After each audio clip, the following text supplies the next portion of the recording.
Salutations everybody, it is Matty here today, and how about an unscripted ramble about backlogs in video games and just how intimidating they can be. Because if you don't know what a backlog in gaming is, it's that list of games you have that you really want to get around to playing at some point in time, but you never do, and all you see is that list increase and increase and increase.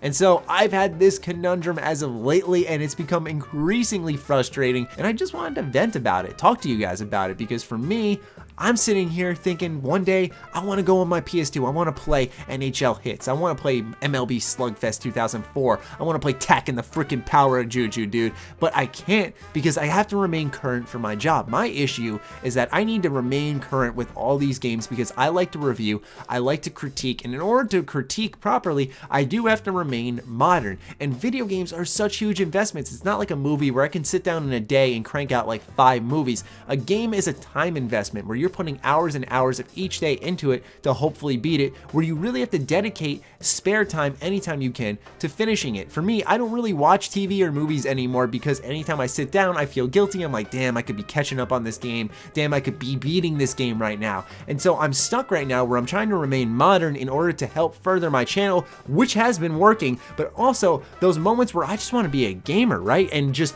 go back and play different games and just do what a lot of gamers do, which is, I'm in the mood for this, so I'm gonna play it. Almost going where your heart tells you to go. Not that, oh, this just came out, dude, you have to play it, because I'm not that type of gamer, but for my channel, I have to be that gamer. I feel the need to play those modern games where, for example, I'd love to keep playing Skyrim Special Edition, but I haven't touched that in a decent amount of time. My latest issue is I've been playing Pokemon Moon, and I love this game, man. It is so good, but Pokemon games are generally big, and I have a lot left to do, and guess what just came out? Final Fantasy 15, which is my most anticipated game of this year, and it's been 10 years in the making, so you bet your ass I'm going to be playing that. So now I have this JRPG, which is hundreds of hours long, and then I have Pokemon, which can be hundreds of hours as well. So now I have 2 games that I can sink my teeth into for a while, but then you have The Last Guardian, which I really want to review because that's another game that's many, many years in the making. So you see the issue here where it's like, I want to go back, I want to sink my teeth into certain games, really just get my money's worth on it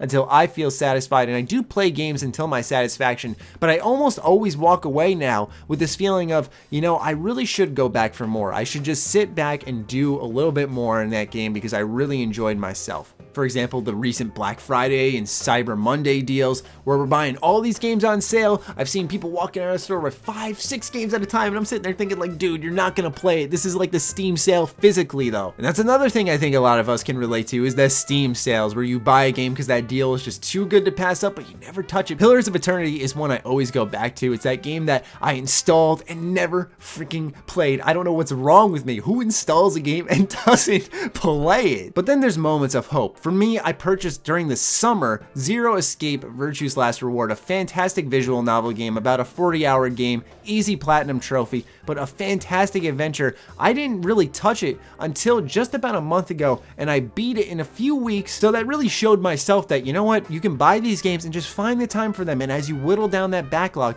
try your best not to add to it. And that's the other thing, is that if I don't remain current, then I'm just adding to my backlog. What is interesting about all this on a personal note is that I'm not an urgent person at all. I take life at my own pace. I do it when I want, when I feel comfortable with it. But with video games, it seems like I am a totally different person. And I always try to keep a decent limit on the amount I play at once, because I feel like if you take on too many games at once, you're gonna end up leaving one behind. For me, I leave my max at 3, which I very rarely do. I very rarely play 3 games at a time because it's so hard to keep track of 3 narratives, 3 gameplay styles, 3 soundtracks, and all this stuff that you want to focus on and analyze. So for me, I really sit at 2. Right now, my 2 are obviously Pokemon and Final Fantasy, but I'm definitely not going to be done with either by the time The Last Guardian comes out, which means I'm going to be taking on a 3rd, so whew, I'm feeling overwhelmed right now. On the other hand though, I just picked up on sale on my Vita Darkest Dungeons, which is a fantastic looking game that I really want to dive into, and it looks like an ideal indie game, but I really don't know when I'm going to be able to. And so you see, hopefully by now, the frustration I'm going through, and that I know a lot of you out there are going through, where backlogs are so intimidating. It's this never ending list? Do you ever clear off a backlog, or do you just stop caring about certain games out there so that you can just progress with your life and say, you know what, I'm gonna play the modern stuff? I'm sure I'd catch up on a lot of my backlog if I didn't play so much Overwatch, but to tell you the truth, man, that game is fantastic, so why would I stop playing that? Because these games are getting better and better, but then you have old ones that your heart's attached to. I'd love to play KOTOR for like my 102nd time, I think it is. So, oh my god, man. Okay, hopefully I've made my point here that backlogs are so intimidating as a gamer, just with my personal monologue, and I'm sure a lot of you can relate out there. Please share with me your backlog stories in the comments down below. I really just want to not feel alone on this issue, dude, because right now I'm going to end this video, render that bad boy, and I'm going to go back to cranking out video games so that I can hopefully feel satisfied with my backlog. Other than that, follow me on Twitter, like me on Facebook. The links are as always in the description down below. Check out TriggerBomb.com, the place by Bethesda fans for Bethesda fans. Other than that, stay sexy, stay active. I love you all. Peace.